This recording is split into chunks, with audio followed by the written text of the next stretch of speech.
లోకం ఒక మాయని తెలుసుకున్నాను.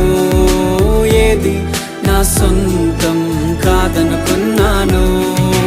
తప్పిపోయిన కుమారుని నేనైతే నా కొరకై నిరీక్షించే తండ్రి నా యేసు.